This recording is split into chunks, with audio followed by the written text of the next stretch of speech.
반갑습니다. 이 퀀텀 머신러닝에 대해서 발표를 할 준비한 아이코 5기 유성음입니다. 부제는 양자 컴퓨터와 머신러닝의 만남이라고 적었는데 왜 이런지는 발표를 들으면서 한번 알아보도록 합시다. 먼저 양자 컴퓨터란 무엇인가에 대해서 설명을 조금 드리겠습니다. 왼쪽에 보시면은 거대한 기계 장치가 있고 보기보다 매우 큽니다. 그리고 오른쪽에는 저희가 CPU 칩과 비슷한 그런 어떤 칩이 있죠. 이게 저희가 구글에서 만든 양자 컴퓨터의 모습입니다. 구글에서 만든 윌로우 칩의 모습인데 윌로우 칩이 오른쪽 같이 생겼고 그 왼쪽에 거대한 기계 장치는 뭐냐? 여기 보시면은 조그만 칩이 있죠. 이 칩이 윌로우 칩입니다. 저희가 여기에 있는 이 윌로우 칩이 이렇게 조그만 칩으로 구현이 되어 있어요. 나머지 장치는 이 윌로우 칩이 초전도체를 이용한 방식의 양자 컴퓨터 칩이에요. 그래서 이 초전도체함은 기본적으로 굉장히 낮은 온도에서 작동을 하는데 그 온도까지 냉각을 시키기 위한 냉각 장치가 이 정도 크기입니다. 보시면 굉장히 크죠? 거의 엄청 낮은 온도로 냉각을 시켜야 되기 때문에 이렇게 거대하게 작동을 한다고 보시면 됩니다. 이게 저희가 현재 상용화되어 있는, 상용화는 아니고 가장 많은 큐비트를 구현하고 있는 양자 컴퓨터의 모습입니다. 그래서 큐비트란 뭐냐? 큐비트란 저희가 기존에 쓰는 컴퓨터는 비트를 사용하죠. 0과 1의 비트를 사용해요. 근데 그 0과 1의 비트를 이제 단순하게 바꾸고 혹은 이제 냅두고 그런 식으로 이제 비트를 가지고 연산을 진행하기 위해서 이 비트들이 존재를 하는데 양자 컴퓨터에서는 이 비트가 다음과 같이 중첩된 어떤 선형결합된 상태로 존재를 하기 때문에 이 선형결합된 상태의 이 큐비트를 이 상태를 가지고 연산을 진행을 하고 마지막에 관측을 통해서 0인지 1인지 읽어내는 방식을 통해서 연산이 이루어지게 됩니다.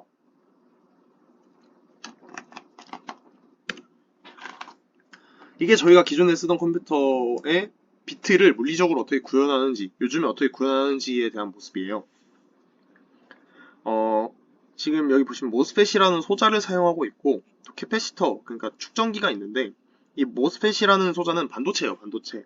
반도체라는 녀석은 기본적으로 어떤 조작에 따라서 전류를 통과시킬 수 있고 통과시킬 수 없고가 구분이 되는 소자인데 여기서 만약에 전류가 이렇게 여기서 이 비트라인 혹은 월드라인에서 이렇게 비트라인과 월드라인에서 전압을 딱 걸어주면은 적정한 전압을 걸면은 이 모스펫에 전류가 통하게 되면서 이 캐패시터가 축전이 되고 또 그 전압을 가하지 않으면은 여기에 길이 끊기면서 축전이 된 상태로 냅두고 또 어떤 적절한 전압을 가하면은 이게 이 측정기가 방전이 되고 이런 식으로 축전기가 충전된 상태를 1, 방전된 상태를 0으로 해서 비트를 물리적으로 구현을 하고 이것을 이제 읽고 쓰고 지우고를 반복하면서 연산을 하게 됩니다. 이게 현재 저희가 사용하고 있는 디지털 컴퓨터의 물리적인 어떤 단위라고 해야 되죠. 연산의 논리 비트의 단위가 이렇게 생겼습니다. 그런데 보시면은 이게 지금 저희가 사용하고 있는 지시컬 컴퓨터의 비트 단위의 모습이라고 했잖아요. 이게 사실은 지금은 다 이렇게 씁니다. 고정이 돼 있어요. 어느 정도 방식이. 왜냐면 이 방법이 가장 효율적이고 또 성능이 잘 나오고 또 이제 오류율이 굉장히 낮아서 신뢰도가 높고 이렇기 때문에 이런 방법들을 쓰도록 현재는 고정이 되어 있죠. 하지만 양자 컴퓨터에서 사용하는 비트는 이런 것들이 정해져 있지 않습니다. 왜냐하면 지금 양자 컴퓨터 자체가 구현 단계에 있기 때문에 어느 방법이 가장 효율적이고 어느 방법이 가장 신뢰도가 높고 그런 것들이 아직 확실하지 않기 때문이에요. 그래서 보시면은 더 많은 방법들이 있는데 지금 가장 메이저하게 연구되고 있는 5개의 어떤 분야가 있는데 이런 슈퍼컨덕팅 롭스, 그러니까 아까 제가 보여드렸던 그 구글에서 만든 윌로우 칩이 이 방식을 채택을 했는데 이게 초전도체를 이용한 어떤 큐비트 구현 방식이고요. 그다음에 트랩드 아이언스, 이 아이온을 이렇게 약간 고정된 이온을 하나 이렇게 딱 고정을 시킨 다음에 이 전자를 이제 올렸다 내렸다가 이 에너지를 흡수하면 이제 스테이트가 올라가고 에너지를 방출하면 스테이트가 내려가고 이런 성질을 이용해서 컴퓨터를 구현할 수도 있고 아이온큐에서 이런 방법을 많이 사용하고 있어요. 그리고 실리콘 퀀텀 닷, 그러니까 실리콘의 양자점을 이용해 가지고 구현하는 방식도 있고 또 이 토폴로지컬 큐빗, 이제 위상학적 성질을 사용해서 구현하는 방식도 있고, 또 이 다이아몬드 베켄시라고 이제 다이아몬드 내에 있는 그 질소 공극을 이용해가지고 구현하는 방식도 있습니다. 이렇게 다양한 방식이 있지만 현재 고정되어 있는 방식은 없다는 사실을 알아두시면 좋겠네요. 아까 제가 보여드렸던 이 월드라인과 비트라인 그리고 모스펫과 캐패시터를 이용해서 실제로 이 비트가 어떻게 구현이 되는지가 나타나 있어요. 이런 식으로 이 빨간색이 충전된 상태고 이 남색 보라색이 방전된 상태의 이 큐비트를 의미하고 아까 비트 이 단위를 의미를 하거든요. 이것들이 이런 식으로 선형적으로 이렇게 딱 정렬이 되면은 이건 1이다. 이런 식으로 정해져 있고 이 논리 연산을 통해서 이걸 충전시키고 방전시키고를 반복하면서 여기에 써져 있는 지금 비트 값들을 바꿀 수가 있겠죠. 그걸 가지고 이제 그런 방식으로 디지털 컴퓨터에서는 연산을 진행을 합니다. 그런데 양자 컴퓨터는 이 큐비트를 이제 한 번에 이렇게 차라락 연산을 서로 얽혀있는 큐비트를 가지고 한 번에 연산을 해서 일일이 바꿔줄 필요 없이 한 번에 계산할 수 있다라는 그런 병렬적 연산의 장점을 가지고 있어요. 디지털 컴퓨터에서는 다음과 같이 로직 게이트들을 사용해서 아까 보여드린 이 비트 단위체가 바뀌는 거를 이 로직 게이트를 가지고 논리 회로를 만들어서 구현을 하게 되는데요. 이거랑 똑같이 양자 회로에도 양자 게이트가 존재를 합니다. 이 양자 게이트를 가지고 큐비트의 연산을 가하면서 양자 큐비트를 이제 바꾸고 그 바꾼 걸 마지막에 관측을 함으로써 읽어내는 그런 방식을 가지고 있어요. 여기 보시면 게이트들이 다 2x2 매트릭스처럼 생겼죠. 2x2 매트릭스죠. 이 2x2 매트릭스가 회전 변환이랑 굉장히 비슷하게 작동을 합니다. 실제로도 저희가 그 양자 컴퓨터를 좀 도식적으로 나타내기 위한 다이어그램으로 이 블로우스피어라는 다이어그램을 사용을 하는데 이 블로우스피어 상에는 이 공간 구좌표에서의 위치로 양자 이 스테이트 0과 1이 중첩된 상태의 스테이트를 표현할 수가 있게 돼요. 이렇게 구좌표계에서 이렇게 표현이 되어 있는데 이 구좌표계에서의 회전 변환을 이 게이트들이 수행을 하게 됩니다. 실제로 뭘 가하면은 뭐 90도 회전을 하고 뭐 어느 축을 기준으로 90도 회전을 하고 이런 식으로 게이트들이 가해질 때마다 이 블로우스피어 상에서의 좌표가 바뀌게 되는데 이 좌표에 따라서 결국에는 이 앞에 있는 개수가 바뀔 거 아니에요. 알파와 베타가.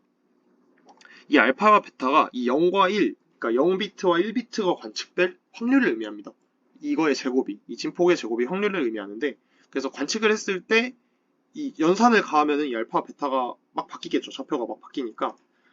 그래서 마지막 연산을 하고 관측을 하면은 이 알파와 베타의 값에 따라서 이 리드아웃이 이루어지게 됩니다. 그렇게 해서 관측된 확률을 가지고 저희는 연산을 진행하게 되는 거예요.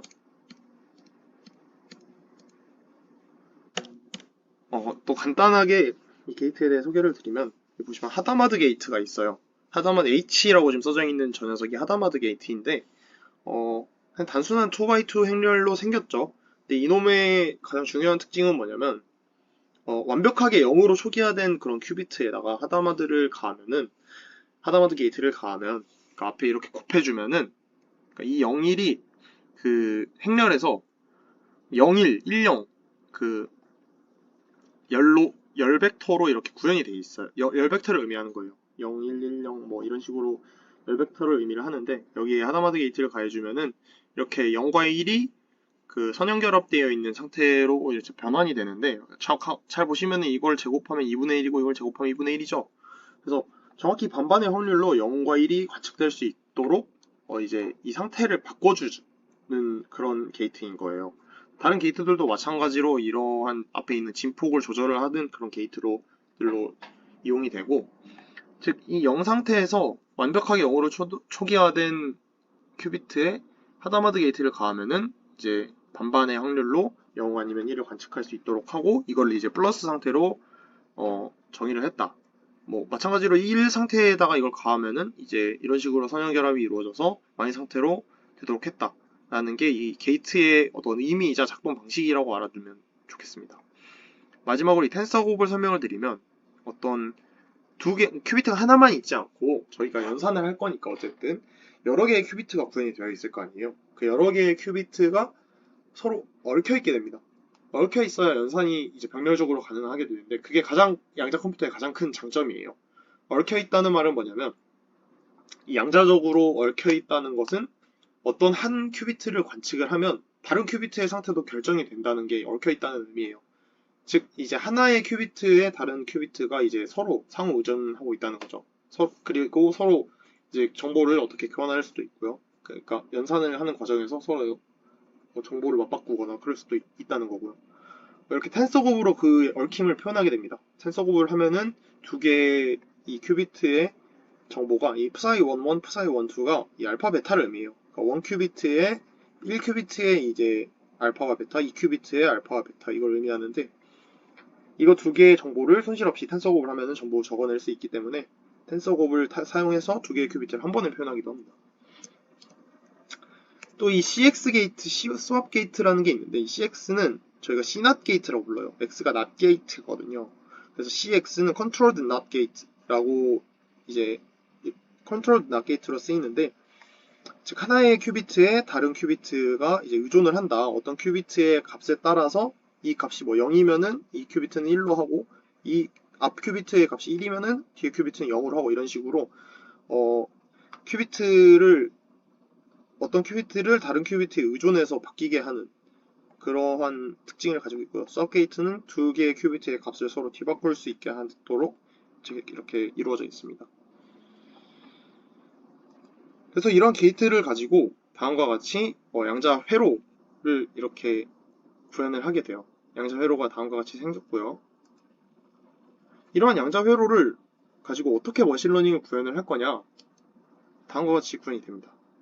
저희가 가지고 있던 기존의 디지털 정보를 이제 각 큐비트에 인코딩을 한 다음에 거기에 이제 어떤 회로를 통해서 이루어진 이 러너블 파라미터, 그러니까 이 세타 1, 세타 2, 세타 3, 세타 4가 이제 파라미터예요. 이 파라미터를 이제 입력을 해놓은 다음에 이 파라미터를 가지고 레이어들을 쭉 거쳐서 파라미터들이 어떻게 변화하는지에 따라서 학습이 이루어지게 돼요.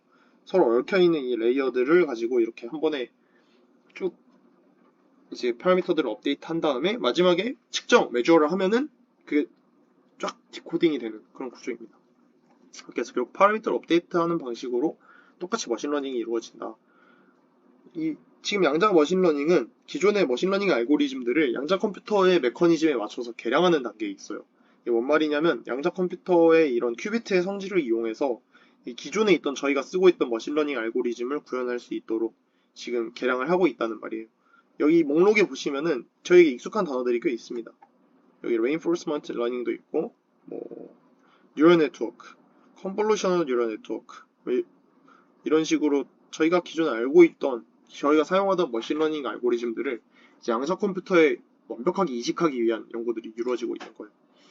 간단하게 알아보자면 먼저 퀀텀 뉴럴 네트워크에 대해서 적게는 드릴 텐데 퀀텀 뉴럴 네트워크는 이거는 이제 저희가 기존에 알고 있던 퍼셉트론의 모습이죠. 어떤 여러 개의 x1부터 xn까지의 정보를 이제 가중치를 곱해서 선형 연산을 한 다음에 하나의 값을 출력하는 이런 기존에 저희가 쓰는 퍼셉트론의 형태를 보여주고요. 이 퍼셉트론을 가지고 양자 회로에서도 똑같이 다양한 그 양자적 인풋을 처리를 한 다음에 하나의 아웃풋으로 이렇게 꺼내는 가중치를 이제 사이에서 이제 조정을 해가지고 똑같이 퍼셉트론처럼 작동할 수 있도록 만들 수 있습니다. 그걸 가지고 이제 레이어들을 만들어서 다음과 같이 퍼셉트론들로 이렇게 그 피드포워드 뉴럴 네트워크를 구성할 수 있는데 양자 컴퓨터에서 똑같이 할 수 있고요. 네. 이 다음에는 이제 코스트 펑션과 이제 로스 펑션 그 다음에 그레디언트 디센트에서 파라미터가 어떻게 업데이트 되는지에 대한 저희가 쓰는 기존 뉴럴 네트워크에서의 수식들이 나타나 있는데 양자 컴퓨터에서 똑같이 구현할 수 있습니다. 이렇게 뉴럴 네트워크, 퀀텀 뉴럴 네트워크에서 아주 똑같은 저희가 기존에 쓰던 뉴럴 네트워크와 똑같은 방식을 이제 양자 컴퓨터에서도 구현할 수 있음이 이렇게 보여져 있는데 이렇게 구현된 뉴럴 네트워크들을 넘어서 이제 요즘에는 뭐 트랜스포머 구조나 뭐 디퓨전 모델 이런 것들도 어떻게 하면 구현을 할 수 있을까 하고 이제 알고리즘적으로 연구가 많이 되고 있지만 실제로 하드웨어적으로는 구현이 된 게 많지 않아요. 그 이유에 대해서 조금 설명을 드리면 먼저 이 비트들은 저희가 지금 사용하고 있는 디지털 비트들은 오류율이 굉장히 낮아요. 진짜 뭐 한 번쯤 들어보셨을 수 있는데 뭐 우주에서 날아온 뭐 감마선이 보드를 때리고 지나가서 비트가 0에서 1로 바뀌어가지고 연산값이 달라져서 뭐 오류가 떴다, 뭐 블루 스크린이 그런 식으로 뜬다 그런 얘기들이 있는데 그런 어떤 진짜 문제가 아니면은 현재 쓰고 있는 디지털 컴퓨터는 그 소자 자체의 오류율도 굉장히 낮고 또 이 오류를 수정하는 그런 에러 커렉션도 확실하게 이 알고리즘 구현돼 있어서 잘 틀리지 않습니다. 근데 큐비트는 그렇지 않아요. 외부 자극에 굉장히 민감합니다. 뭐 조금만 건드려도 0과 1이 그 값이 바뀌어버리고 또 저희가 아까 큐비트를 연산할 때는 그 중첩된 상태에서의 회전, 정확히 말하면 회전은 아니지만 어쨌든 그 게이트들을 가해서 이제 연산을 진행한다고 했는데 외부의 자극이 조금만 있으면 그 값이 확 틀어지면서 아예 다른 값을 도출하게 돼요. 그걸 이제 양자 오류라고 하는데 다양한 이유로 양자 큐비트에서는 오류들이 많이 발생하고 그 오류를 조정하기 위한 그 에러 커렉션 연구도 굉장히 활발한 상태입니다. 그런데 저희가 지금 하고 있는 그 뉴럴 네트워크나 뭐 그런 머신러닝 알고리즘들은 기본적으로 저희가 지금 쓰고 있는 알고리즘 중에 가장 어, 연산량이 높은 축에 속하잖아요. 연산량이 굉장히 높은데 오류율이 높다면은 그러한 연산을 정확히 수행할 수 없으니까 사실상 알고리즘이 제대로 작동할 수 없겠죠. 그래서 머신러닝을 지금 양자 컴퓨터에 직접 구현을 한다는 것 자체가 살짝 시기상조인 느낌이 있습니다. 이러한 시대를 지금 양자 컴퓨터 학계에서는 이 니스크 에라라고 부르는데 이 노이즈 인터미디에이트 스케일 퀀텀 에러 이런 식으로 불러요. 어떤 말이냐면 이 노이즈, 그러니까 이 오류에 굉장히 민감을 하니까 외부 자극에 굉장히 민감하니까 오류율이 높아서 이 오류율이 높은 컴퓨터를 가지고 어떻게 하면 제대로 된 연산 값을 뽑아낼 수 있을지, 그러니까 이 오류를 뭐 에러 커렉션을 통해서 오류를 낮춰가지고 어떻게 구현을 하던지 아니면은 뭐 오류를 가지고 있더라도 어떻게 잘 분리를 시켜가지고 연산을 진행할 수 있을지 이런 거에 대한 연구가 많이 이루어져 있고 이런 방법을 통해서 또 이제 제대로 된 연산을 진행하고 있는 상태입니다, 현재. 그래서 머신러닝을 구현하기에는 살짝 아직 양자 컴퓨터의 발전이 조금 느리다라고 생각하면 아직은 이제 충분히 발전되지 않은 상태다라고 생각하시면 될 것 같고 또 이 알고리즘 자체에서 문제도 있는데 양자 컴퓨터에서 사용하는 큐비트는 이 파라미터를 업데이트할 때마다 기본적으로 그 연산을 한 큐비트가 이 초기화되는 형태를 가지는데 그런 식으로 방법을 사용하게 되면 저희가 원하는 이 B처럼 깔끔하게 이제 그레디언트 최적화를 해가지고 기울기 최적화를 해서 이제 이 아래의 값에 이제 도착을 하지 않 저희가 그걸 원하는데 이렇게 깔끔하게 떨어지는 걸 원하는데 조금만 저희가 원하는 최적화 지점에서 멀리 떨어져 있어도 기울기가 0이어서 아예 이제 기울기 변화가 이루어지지 않는 아예 이동을 해버리지 않는 그런 문제가 발생을 해요. 이걸 베런 플래투스 문제라고 하는데 그러한 알고리즘적인 문제가 있기도 하고 또 이제 큐램에 대한 문제도 있습니다.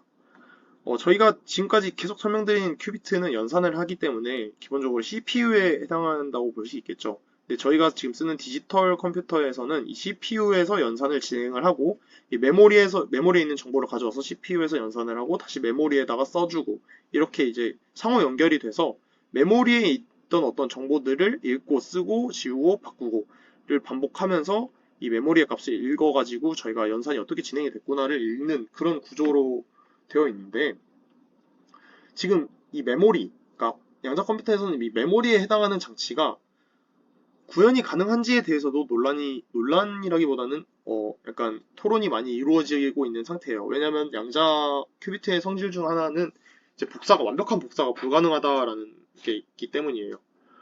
그래서 완벽하게 복사가 불가능하기 때문에 이 메모리에 읽고 쓰고 뭐 지우는 건 얼마든지 가능하지만 그냥 초기화시켜버리면 되니까 읽고 쓰고 하는데 정보를 정확하게 저장할 수가 있느냐에 대해서 그 큐램을 어떻게 구현할 것인가에 대해서 이야기가 많고 또 그게 가능한지 그 자체에 대해서도 약간 논란이라기보다는 토론이 이루어지고 있는 그런 상태입니다.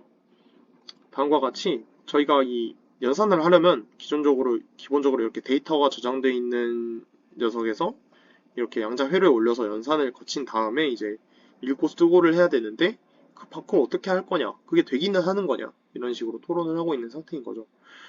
이렇게 이러한 문제점들이 있지만 결국에는 아까 설명드렸다시피 큐비트 자체의 그 병렬적 연산은 엄청난 장점을 가지고 있어요. 연산수를 그 에너지 효율 측면에서나 또 시간 효율 측면에서나 훨씬 어, 지금 쓰고 있는 컴퓨터보다 큰 장점을 가지고 있기 때문에 양자 컴퓨터가 만약에 완성이 된다면, 그러니까 저희가 머신러닝 알고리즘을 구현할 수 있을 정도로 발전이 된다면 큰 도움이 될 것 같아서 먼저 현재 양자 컴퓨터가 어떻게 이루어져 있고 그게 요즘 머신러닝과 양자 컴퓨터가 어떻게 관련지어서 연구가 되고 있는지 또 어떤 문제점들이 있는지에 대해서 간단하게 소개드렸습니다. 이상으로 발표 마치도록 하겠습니다. 감사합니다.